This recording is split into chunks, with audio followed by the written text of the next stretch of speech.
Hello everyone, welcome back to the channel school maths foundation. आप सभी को school maths foundation में स्वागत है। And in this today's video हम क्लास 6 एक्सरसाइज 3.5 चैप्टर 3 मैथमेटिक्स के क्वेश्चन नंबर 6 to 10 को सॉल्व करेंगे। Question number 1 to 5 has already been solve in the previous video. आपने अगर वीडियो नहीं देखा होगा तो काइंडली जाके प्लेलिस्ट में चेक कर लीजिएगा।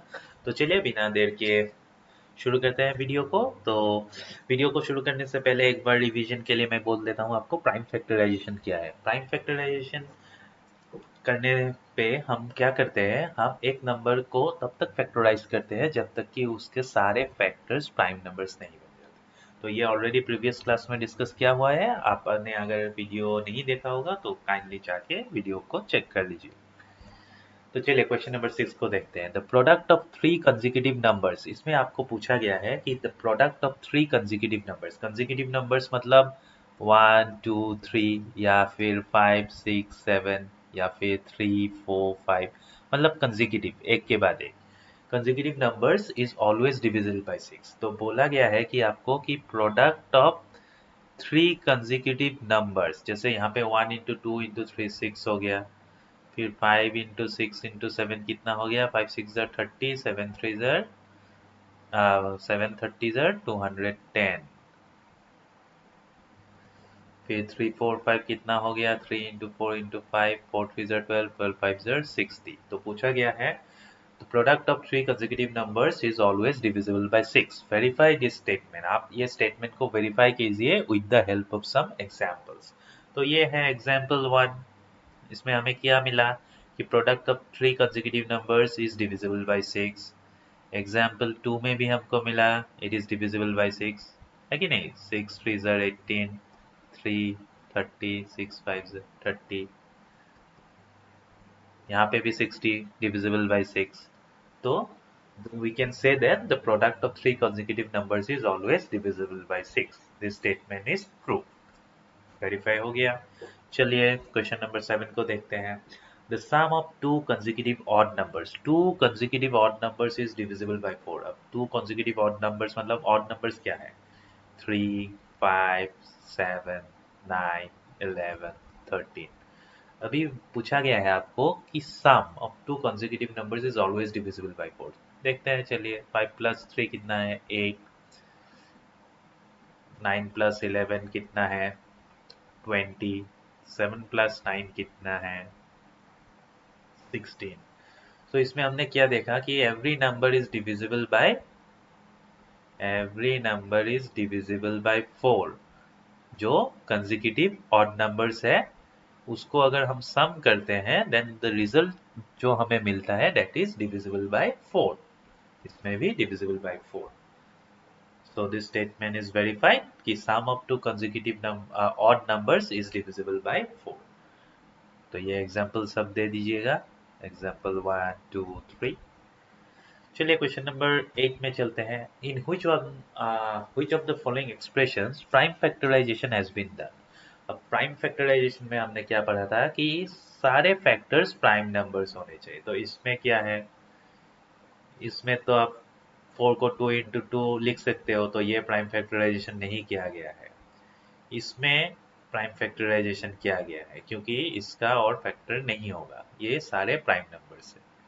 इसमें भी प्राइम फैक्टराइजेशन किया गया है तो ये भी और फैक्टराइज नहीं होगा, तो इसको भी प्राइम फैक्टराइजेशन किया गया है। इसमें हम 3 को 3 इंटू 3 कर सकते हैं, तो ये प्राइम फैक्टराइजेशन नहीं किया गया है। तो आपका आंसर होगा बी एंड सी। समझ में आ गया? ठीक है। अगर समझ में आ रहा है तो चैनल को सब्सक्राइब कर लीजिएगा और अपने दोस्तों के साथ शेयर भी कर दीजिएगा। चलिए क्वेश्चन नंबर 9 को देखते हैं। क्वेश्चन नंबर 9 में पूछा गया है 18 is divisible by both 2 and 3। ये तो सही है, 18 को हम 2 से भी डिवाइड कर सकते हैं, 2 इंटू 9, और 3 से भी डिवाइड कर सकते हैं। It is also divisible by 2 into 3, मतलब ये 2 से डिवाइड होता है, 3 से डिवाइड होता है, तो 2 इंटू 3, 6 से भी 18 को हम डिवाइड कर सकते हैं। करेक्ट। अब पूछा गया है कि similarly A number is divisible by both 4 and 6। अब एक ऐसा नंबर है जो 4 एंड 6 से डिविजिबल है, तो क्या हम बोल सकते हैं कि ये 4 इंटू 6, जैसे 2 और 3 से डिविजिबल है तो 2 इंटू 3 6 से भी 18 डिविजिबल है, क्या हम बोल सकते हैं कि 4 इंटू 6 24 से भी वो डिविजिबल होगा? If not, give an example to justify your answer.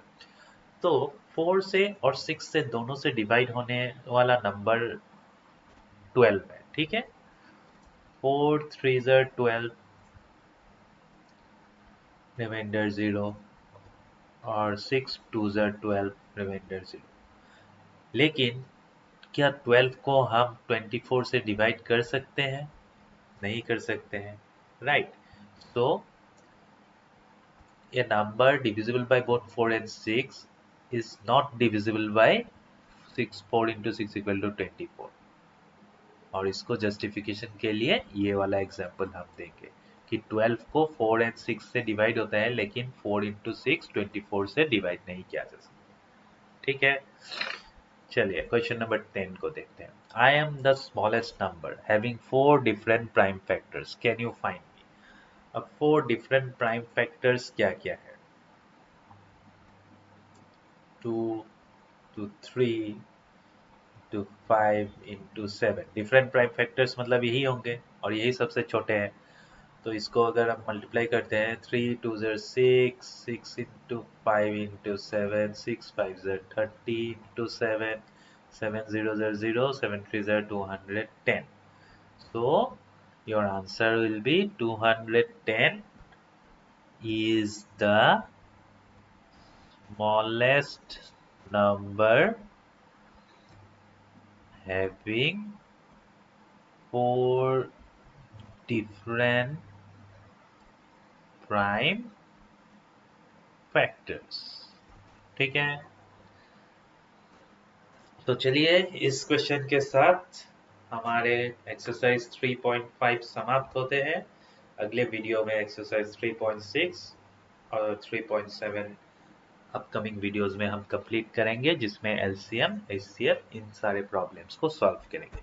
आपने अभी तक मेरे टेलीग्राम चैनल को ज्वाइन नहीं किया है तो you can join school maths foundation. Subscribe नहीं किया है तो यहाँ पे आपको सब्सक्राइब का बटन मिल जाएगा। तो please like share and subscribe और अपने दोस्तों के साथ भी शेयर कीजिएगा। तब तक के लिए गुड बाय।